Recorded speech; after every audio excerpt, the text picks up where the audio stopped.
What is the Cdtfa appeals process like?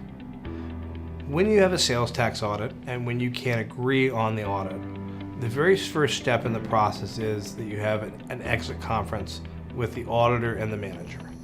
And if that doesn't bear fruit, the auditor is going to submit the sales tax audit report. It's going to go up through technical review. They have a review department review the audit report to make sure it's technically correct. And then it goes to a final billing. Once it goes to a final billing and a notice of determination is issued, that is your ticket to file your petition of redetermination to go into appeals.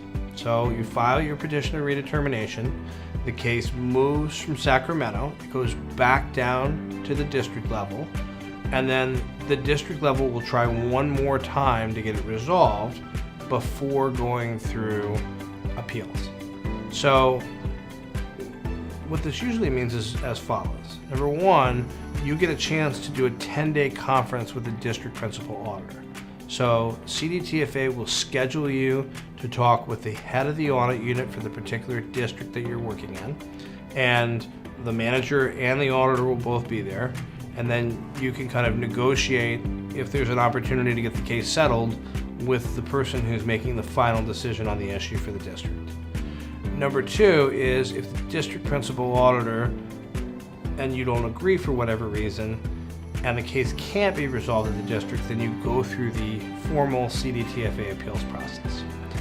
Appeals with Cdtfa is a really interesting form because the way it usually works out is you'll get a hearing officer at Cdtfa, you'll go in for an appeals conference, which is much like a mediation. So you sit there, the auditor sits there, the manager sits there, and the appeals officer sits there. Usually the appeals officer is either an attorney or they're a former auditor.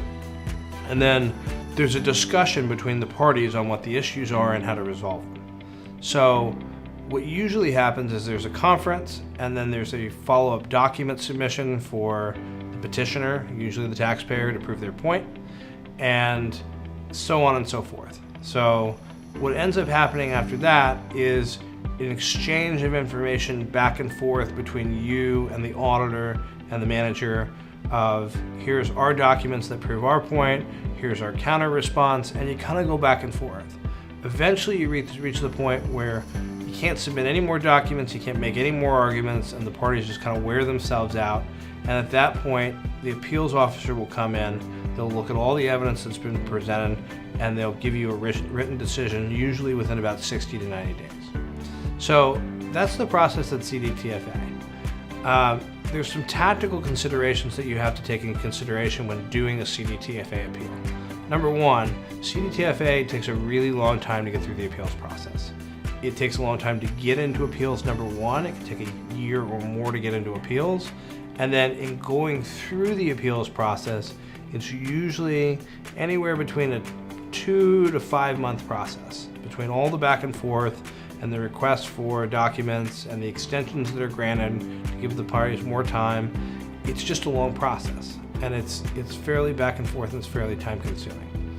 So if you've got an audit that you disagree with, appeals is certainly an option, but you want an attorney who understands sales and use tax to really be able to guide you through this process. Because again, this isn't about winning or prevailing in appeals. This is about getting out of the audit as cleanly, quickly, and cost effectively as possible. So appeals is one avenue for that. Working with the district is another avenue, and you always have the opportunity to go to settlement as well. So just keep that in mind when evaluating whether or not you're going to go through the Cdtfa appeals process.